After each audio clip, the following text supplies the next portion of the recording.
suara komunikasi, kata demi kata membentuk makna. Assalamualaikum warahmatullahi wabarakatuh. Senang sekali bisa bertemu dengan Anda. Semoga Anda selalu sehat dan bahagia. Amin. Masih bersama kami di channel Ensiklopedia Komunikasi.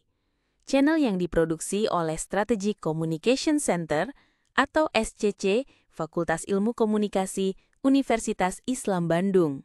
Seperti biasa, kami akan hadirkan informasi seputar komunikasi, baik yang berhubungan dengan teori komunikasi, penelitian, dan aplikasinya dalam kehidupan sehari-hari. Selamat mengikuti, semoga bermanfaat. Terima kasih atas partisipasi Anda. Wassalamualaikum warahmatullahi wabarakatuh. Halo sahabat Ensiklopedia Komunikasi. Kali ini kita akan membahas salah satu teori komunikasi yang sangat penting untuk memahami bagaimana media membentuk cara pandang kita terhadap realitas, yaitu teori kultivasi atau cultivation theory. Kita akan melihat kaitannya dengan konsep terpaan media, menghubungkannya dengan teori komunikasi lain, membahas hasil penelitian, dan melihat contoh aplikasinya dalam kehidupan sehari-hari. Teori kultivasi dikembangkan oleh George Gardner dan rekan-rekannya pada akhir 1960-an, khususnya dalam konteks penelitian cultural indicators yang mempelajari dampak televisi terhadap persepsi penonton. Premis dasarnya adalah, semakin sering seseorang terpapar media massa dalam jangka panjang, semakin besar kemungkinan pandangan dunianya akan selaras dengan realitas yang dibentuk oleh media. Gardner menyebut ini sebagai mainstreaming effect atau efek penyeragaman pandangan dan mean world syndrome atau keyakinan bahwa dunia lebih berbahaya daripada kenyataannya karena sering menonton berita atau tayangan kekerasan. Kata kunci teori kultivasi. Yang pertama, terpaan media atau media exposure, yaitu frekuensi, durasi, dan intensitas kontak seseorang dengan media. Yang kedua, long-term effect. Efeknya bukan langsung, tetapi akumulatif dari waktu ke waktu. Yang ketiga, persepsi realitas sosial yang dibentuk oleh konstruksi media. 2. Hubungan teori kultivasi dengan terpaan media. Dalam penelitian komunikasi, terpaan media mencakup seberapa sering atau frekuensi seseorang mengkonsumsi media, seberapa lama atau durasi waktu yang dihabiskan untuk media, seberapa dalam atau intensitas perhatian terhadap konten media. Contoh, seseorang yang setiap hari menonton drama kriminal kemungkinan akan meyakini bahwa tingkat kejahatan di dunia nyata lebih tinggi daripada fakta sebenarnya. Penonton iklan kosmetik dalam jangka panjang mungkin akan memandang standar kecantikan ideal sama seperti yang ditampilkan di media. 3. Kaitan dengan teori komunikasi lain. Teori kultivasi saling terkait dengan beberapa teori komunikasi di antaranya. 1. Teori agenda setting. Media tidak memberitahu kita apa yang harus kita pikirkan, tetapi memberitahu kita isu apa yang penting. Kultivasi melangkah lebih jauh. Media mempengaruhi bagaimana kita memandang realitas sosial secara umum. 2. Teori framing. Media memilih sudut pandang tertentu dalam menyajikan berita. Jika framing dilakukan secara konsisten, maka dalam jangka panjang dapat menghasilkan efek kultivasi. 3. Teori uses and gratification. Menjelaskan mengapa orang memilih media tertentu. Meskipun kultivasi menekankan efek jangka panjang, pola konsumsi media yang konsisten sesuai motivasi personal memperkuat efek tersebut. Yang keempat, teori spiral of silence. Efek kultivasi bisa mempengaruhi keberanian seseorang menyampaikan opini, terutama jika pandangan pribadinya berbeda dengan mainstream yang dibentuk media.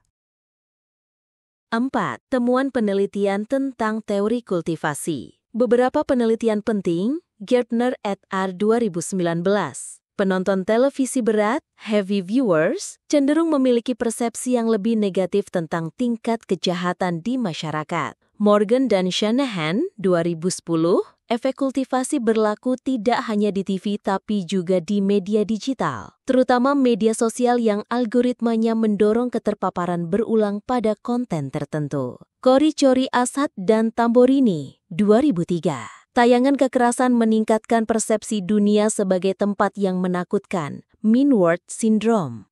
Shroom 2001, efek kultivasi bisa muncul tanpa disadari melalui asosiasi otomatis dari paparan media. 5. Aplikasi dalam kehidupan sehari-hari. Dalam kehidupan nyata, teori kultivasi terlihat pada opini publik. Orang yang sering terpapar berita politik yang bias dapat mengembangkan persepsi politik tertentu tanpa mencari sumber alternatif. Standar kecantikan, media iklan dan hiburan mempengaruhi cara orang memandang tubuh ideal. Ketakutan berlebihan, penonton berita kriminal secara rutin mungkin menjadi lebih cemas saat bepergian di malam hari. Normalisasi perilaku. Tayangan reality show dapat membuat perilaku tertentu terlihat wajar, meski sebelumnya dianggap tabu. Tips agar tidak terjebak efek kultivasi. 1. Mengonsumsi media dari berbagai sumber. 2. Memeriksa fakta dan data, fact-checking. 3. Mengatur waktu konsumsi media agar tidak berlebihan. 4. Mengembangkan literasi media.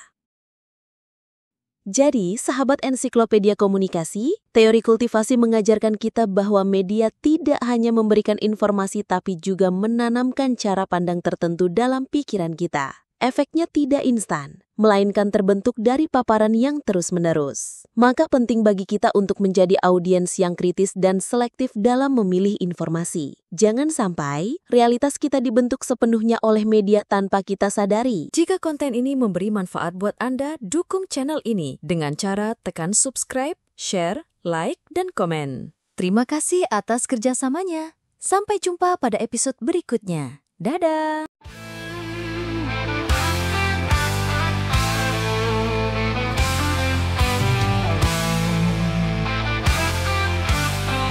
Suara komunikasi, kata demi kata membentuk makna, isyarat dan suara jembatan rasa. Dari teori hingga cerita, ini dunia komunikasi kita.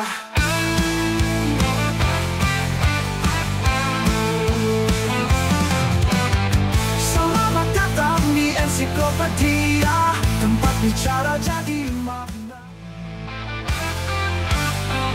Suara komunikasi, kata demi kata membentuk makna.